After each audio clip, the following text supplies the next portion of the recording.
ശബരിമലയിലെ മരക്കൂട്ടത്ത് അയ്യപ്പ ഭക്തന്മാരോട് കേരള പോലീസ് നടത്തുന്ന ക്രൂരമായ പെരുമാറ്റത്തിന്റെ ദൃശ്യങ്ങളാണിത്.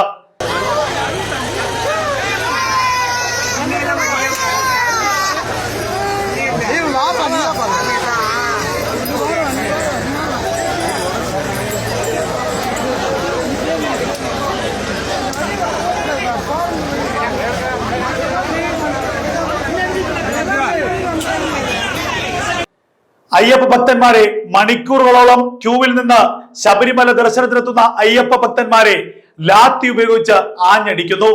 കുട്ടികളുടെ നിലവിളി ഉയരുന്നു. അയ്യപ്പ ഭക്തന്മാരുടെ മുഖത്ത് നോക്കി ലാത്തി ഉപയോഗിച്ച് അടിക്കുന്നു. അയ്യപ്പ ഭക്തന്മാരെ അറവുമാടുകളെ പോലെ, തെരുവു നായ്ക്കളെ പോലെ തല്ലിച്ചതയ്ക്കുന്ന കേരള പോലീസ്. എന്നു മുതലാണ് ശബരിമല സന്നിധാനത്തെ ശബരിമലയിലേക്കുള്ള കാനനപാതയിലെ അയ്യപ്പ ഭക്തന്മാർക്ക് ലാത്തി ഒരു ആയുധമായി മാറിയത്? എന്നു മുതലാണ് ശബരിമലയിലേക്ക് എത്തുന്ന അയ്യപ്പ ഭക്തന്മാരോട് ഇത്രത്തോളം ക്രൂരമായ പെരുമാറ്റം കേരള പോലീസ് ആരംഭിച്ചത്? ഒരു കാലത്ത് ശബരിമലയിൽ എത്തുന്ന അയ്യപ്പ ഭക്തന്മാരെ സ്വാമിമാരെ എന്ന് വിളിച്ചുകൊണ്ട് സ്നേഹപൂർവ്വം പെരുമാറിയിരുന്ന കേരള പോലീസ് എന്നു മുതലാണ് കാക്കിയുടെ ഹുങ്ക് അയ്യപ്പ ഭക്തന്മാരുടെ നെഞ്ചത്ത് കാട്ടി തുടങ്ങിയത്? കേരളത്തിലെ എന്നല്ല, ഇന്ത്യയിലെ ഏതെങ്കിലും ഒരു ആരാധനാലയത്തിൽ, ശബരിമലയിലല്ലാതെ മറ്റേതെങ്കിലും ഒരു ആരാധനാലയത്തിൽ പോലീസിന് ഇത്രത്തോളം ക്രൂരമായി പെരുമാറാൻ കഴിയുമോ? പെരുമാറിയാൽ വിവരമറിയും. ആ ഭരണകൂടം ഇളകും, ജനങ്ങൾ ഇളകും. എന്നാൽ ശബരിമലയിൽ എന്തു ചെയ്താലും ചോദിക്കാനും പറയാനും ആരുമില്ല. ശബരിമലയിൽ ഇത് ആദ്യമായിട്ടല്ല ഈ മകരവിളക്ക് സീസണിൽ പോലീസിന്റെ ക്രൂരതയുടെ ദൃശ്യങ്ങൾ പുറത്തു വരുന്നത്. ശബരിമല മണ്ഡല സീസൺ ആരംഭിച്ചതിന് തൊട്ടു പിന്നാലെ വൻതോതിലുള്ള ഇത്തരത്തിലുള്ള വീഡിയോകൾ പുറത്തു വന്നിരുന്നു. പോലീസിന്റെ ക്രൂരതയുടെ ദൃശ്യങ്ങൾ, ശബരിമല അയ്യപ്പ ഭക്തന്മാരെ ആഞ്ഞു തള്ളുന്ന, ശബരിമല അയ്യപ്പ ഭക്തന്മാർക്കെതിരെ ആഞ്ഞടിക്കുന്ന, ലാത്തി കൊണ്ട് അയ്യപ്പ ഭക്തന്മാരെ നിർദാക്ഷിണ്യം മർദ്ദിക്കുന്ന പോലീസിന്റെ ദൃശ്യങ്ങൾ.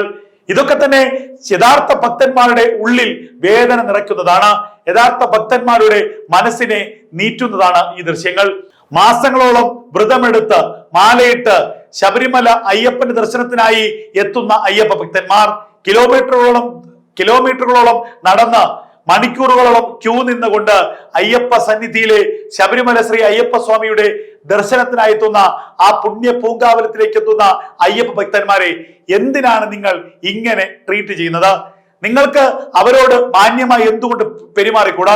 ചിലപ്പോൾ അവർ മണിക്കൂറുകൾ ക്യൂ നിന്നതിന്റെ വിഷമം കൊണ്ട്, അല്ലെങ്കിൽ പെട്ടെന്ന് ആ ശബരിമല ദർശനം നടത്താനുള്ള ആവേശത്തിന്റെ പേരിൽ ചിലപ്പോഴൊക്കെ ക്യൂവിൽ നിന്ന് ചിലപ്പോൾ പുറത്തേക്ക് ചാടിയിരിക്കാം. അല്ലെങ്കിൽ അവർ ചിലപ്പോൾ നിങ്ങൾ പറഞ്ഞത് ഒരു തവണ കേട്ടില്ലെന്ന് വരാം.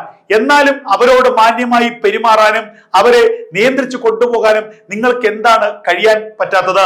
സെക്രട്ടേറിയറ്റിന് മുന്നിലെ, നിങ്ങൾ ഈ കളക്ടറേറ്റുകൾക്ക് മുന്നിലെ, നിങ്ങൾ ഈ പോലീസിനോട് നടത്തുന്ന നിങ്ങൾ ഈ സെക്രട്ടേറിയറ്റിന് മുന്നിലെ അല്ലെങ്കിൽ ഏതെങ്കിലും കളക്ടറേറ്റുകൾക്ക് മുന്നിലെ രാഷ്ട്രീയക്കാരുടെ സമര ആഭാസങ്ങളോട് പെരുമാറുന്നത് പോലെ, രാഷ്ട്രീയക്കാരുടെ സമരങ്ങളെ നേരിടുന്നത് പോലെ നിങ്ങൾ എന്തിനാണ് അയ്യപ്പ ഭക്തന്മാരോട് പെരുമാറുന്നത്? എങ്ങനെയാണ് പോലീസിന് ഇത്തരത്തിൽ വൃത്തികെട്ട രീതിയിൽ പെരുമാറാൻ കഴിയുന്നത്? ശബരിമലയിൽ കാലങ്ങളായി നടന്ന പോലീസുകാരുടെ പെരുമാറ്റം ഏത് കാലഘട്ടം മുതലാണ് മാറിയത്? ശബരിമലയിലെ ആചാരലംഘനത്തിന് പിണറായി വിജയന്റെ ഭരണകൂടവും ശ്രമിച്ചതിന് പിന്നാലെയാണോ നിങ്ങൾ അയ്യപ്പ ഭക്തന്മാരെ ശത്രുക്കളായി കണ്ടു തുടങ്ങിയിരിക്കുന്നത്? എന്തായാലും വീണ്ടും ആവർത്തിച്ച് കാണുമ്പോൾ നമ്മുടെ മനസ്സിൽ വേദന ഉണ്ടാക്കുന്നതാണ് കഴിഞ്ഞ ദിവസം മരക്കൂട്ടത്തിന് സമീപം അയ്യപ്പ ഭക്തന്മാർക്ക് നേരെ നടന്ന ഈ ക്രൂരമായ അതിക്രമത്തിന്റെ ദൃശ്യങ്ങൾ.